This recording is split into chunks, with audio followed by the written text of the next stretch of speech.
Ya kan? Mahal harganya. Ku bilang kau biawak. Biawak masih ada gunanya. Dimakan sama orang Thailand. Ku bilang kau bingkaruang untuk mainan anak-anak. Masih baik aku karambia. Kau analogikan kau dengan makhluk-makhluk ciptaan Allah yang bermanfaat untuk peradaban. Incek taruang. Kau bilang aku menghujatmu. Padahal inilah yang diajarkan Tuhanmu kepadaku. Ketika aku membaca Bible. Kau playing victim di hadapanku. Ketika kau tuduh agamaku adalah agama penjajah. Doyo. Suketi. Ya. Ya, Bang Iong. Silakan Bang Ion. Iya. Pak, kamu percayakan bahwa Allah itu tauhid? Hah? Iya. Kamu percayakan bahwa Allah itu tauhid? Kamu percaya tidak Allah itu tauhid? Tidak, saya percaya Allah itu ahad, bukan tauhid. Ahad. Tapi Iya. dalam narasi saudara-saudaramu mengatakan Allah itu tauhid. Tidak ada yang mengatakan Mana yang Allah benar? tauhid. Yang tauhid itu adalah saya mentauhidkan Allah. Karena tauhid itu iya. adalah pekerjaan bagaimana cara menuhankan Allah, bukan Allah itu sendiri, karena Allah itu ahad, bukan tauhid. Iya.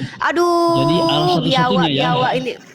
Hah? Wah, berarti Allah hanya satu ya, dalam bentuk apapun.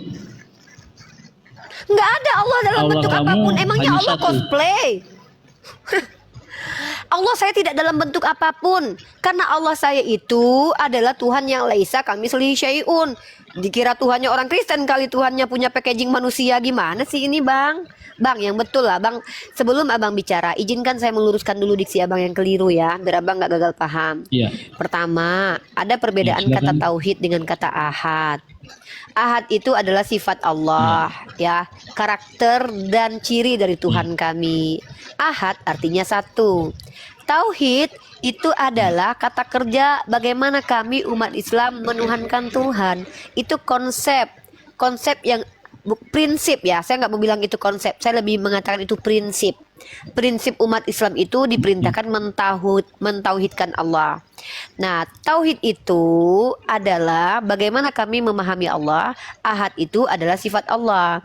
Ketika Allah katakan sifatnya ahad, kami harus tauhidkan. Kalau Allah satu, kami harus nyatakan bahwa Allah itu satu. Jadi ada yang namanya kausalitas dalam bersikap. Ya, asbabnya Allah tauhid al-ahad, maka kami mentauhidkan. Sebabnya, akibatnya. Sebabnya Allah ahad, makanya akibatnya kami mentauhidkan. Begitu abangku. Paham nggak? Jadi dalam keberadaan Allah, apakah dia satu atau lebih? Satu-satunya bang. Ya, oke.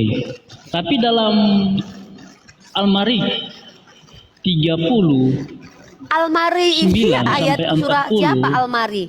Bang, nggak ada surah Al-Mari bang. Nggak ada bang ya. Nggak ada surah Al-Mari. Tulisannya begini, Al-Ma'arij. Pak. Surah 70, surah 70. Surah 70. Al-Ma'arij Iya. mungkin, Bang. Iya. Diam kau Dedi. Galak kali lah. Di situ dikatakan tidak mungkin sesungguhnya kami menciptakan mereka dari apa yang mereka ketahui. Nah, yang menjadi permasalahan kata kami di sini. Ya. Kalau dia Bang? cuma satu-satunya, nah, yang menjadi masalah di sini, Rif, kalau Allahmu hanya satu, kenapa dalam surat sini dikatakan kami menciptakan mereka dari apa yang mereka ketahui? Kata kami yang menjadi persoalan di sini. Baik. Baru begini, coba. Dalam ayat 40, Rif, dalam ayat 40, iya. kalau Allahmu cuma satu, kenapa dia harus bersumpah demi Tuhan? Demi Tuhan. Karena di sini dikatakan maka aku bersumpah demi Tuhan. Demi yang Tuhan. mengatur tempat-tempat yang terbit dan terbenamnya matahari, bulan dan bintang. Sungguh kami pasti mampu.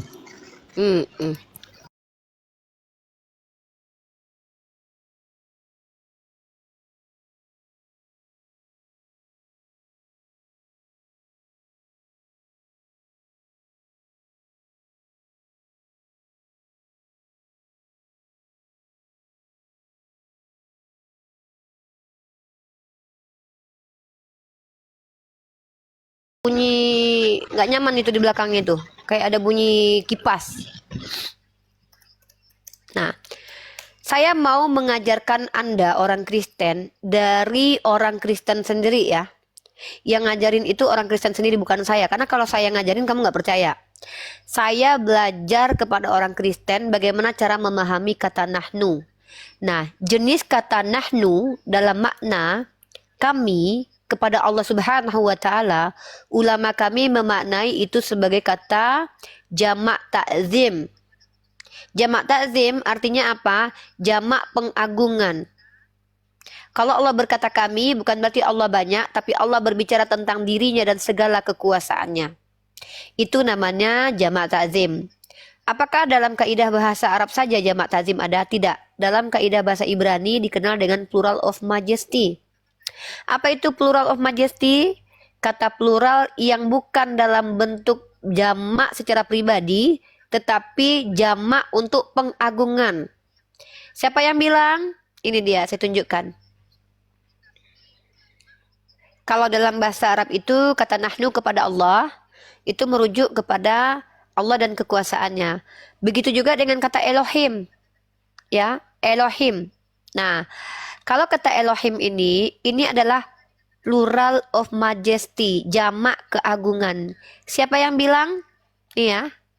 Sarapan pagi biblikal dari Ibu Rita Wahyu. Jamak pengagungan ini apa maksudnya? Nih. Dalam Elohim, as a plural of majesty means superior power. Ya. Maksudnya, ketika ada kata im sebagai kata jamak, ya, itu bukan berarti Tuhan itu banyak. Tetapi di sini menunjukkan sebagai bentuk jamak dari keagungan.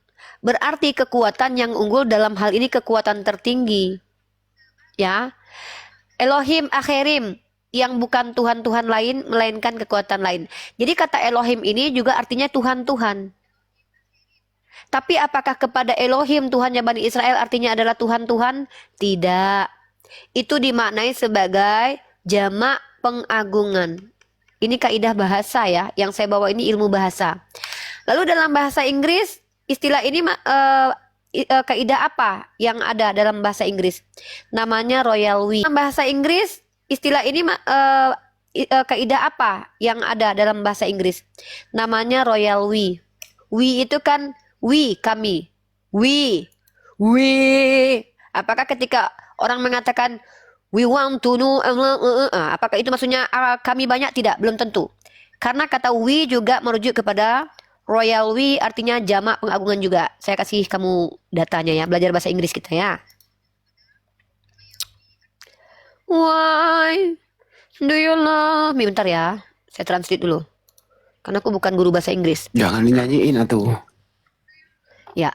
Kata ganti kami yang agung juga disebut sebagai bentuk jamak yang agung atau plural majesty dalam bahasa Latin. Terlepas dari namanya, kata ganti kami yang agung telah digunakan oleh orang-orang selain bangsawan, meskipun paling sering dikaitkan dengan raja dan ratu.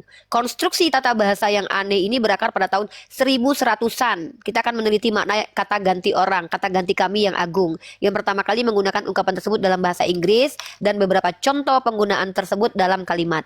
Nah, kata ganti kami yang digunakan dalam kerajaan hanyalah penggunaan kata ganti jamak kami sebagai ganti kata ganti tunggal saya. Jadi kata ganti kami ini mengganti kata tunggal saya. Kalau ada raja yang berkata, kami akan mengirimkan salib ke seluruh alam sebagai simbol kasih ya. Barang siapa yang menyalibkan dirinya maka dia mengasihi dirinya. Bukan berarti raja itu banyak. Rajanya bicara sendiri. Tapi dia bicara dengan kekuasaannya, bahwa dia akan mengutus pengawal-pengawalnya untuk mengirimkan salib. Kami ingin mengirimkan air anggur yang adalah darah Tuhan, silakan diminum berjamaah. Bukan berarti dia turun tangan ngirim-ngirimin kayak Pak Jokowi turun ke gorong-gorong, tidak. Tapi dia punya pengawal. Pengawalku, kirimkan. Kami, kerajaan Zimbabwe, akan mengutus pasukan kami untuk mengirimkan beras per karung buat negara kita. Bukan berarti pangeran Zimbabwe-nya ada banyak. Tunggal. Jadi, penggunaan kata royal we, plural of majesty itu ada dalam kaidah bahasa, termasuk dalam kata bahasa Arab yaitu kata nahnu. Maka Tuhan tidak banyak. Nah, lanjut. Allah bersumpah dengan Tuhan. Allah bersumpah dengan Rabbul Alamin. Artinya Allah bersumpah dengan dirinya.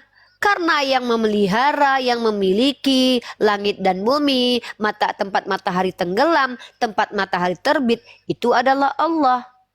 Apa masalah dengan Tuhan bersumpah atas nama dirinya? Bukankah Tuhannya Bani Israel sering bersumpah dengan dirinya sendiri? What's the problem, my brother? Gitu. Silakan. Oke. Apapun dalil kamu, Rif, itu tidak bukan dalil, Bang. membatalkan Itu makna knowledge. yang ada. Iya. Itu knowledge. Iya. Apakah itu benar atau salah kan itu dari sudut pandangan saudara. Bukan, itu sudut pandang dalilmu ilmiah, yang kamu Beb. buktikan tadi. Ini nih, gue paling gak suka Terserah. sama Biarin orang. aja, biarin aja. Biar Lo penontonnya kalau lu nilai. nggak terima, Dengar dulu. kalau lu nggak terima nggak Rif, apa-apa. nah, Tunggu bentar, begini. Bang Andi, bentar ya. Gini, Rif, iya. Iyong. Begini. Kalau kau nggak percaya Ya. sama jawabanku, ngapain kau bertanya? Iya, kasih kesempatan Lucu dulu kan? saya ngomong. Bentar dulu. Iya. Sebentar dulu sebelum aku kasih kau kesempatan ngomong untuk bertanya. Giliran aku kasih jawaban dari sisi akademik yaitu linguistik, kau nggak percaya tanpa bantahan data lain. Lalu kau bilang itu kan dari perspektifmu. Lah, memang kau bertanya kepadaku, kau harap aku menjawab dari perspektif Kristen gitu. Udah ku jawab dari perspektif Kristen pun ada. Lalu kau bilang aku ngaco lah, inilah itulah. Ngapain kau tanya kalau kau nggak percaya? Mending kau jualan kecap sana. Ya. Ya, oke. Lucu kau. Udahlah nanya aku kasih jawaban. Gak bisa bantah lah Kalau kau salahkan aku. Lucu kau. Kalau Rifa membenarkan dalil Rifa, berarti apa yang menjadi pertanyaan bagi Rifa terhadap keimanan kami mengenai Yesus ketika dia berdoa kepada Bapa itu sama maknanya. Maksudnya? Kalau Rifa ya membenarkan Kalau Rifa dalil yang Rifa buktikan tadi. Membenarkan dalil. Ya. Buktikan tadi. Dikasih cocok dengan apa yang saya pertanyakan tadi. Apa yang saya pertanyaan? Berarti sama kita.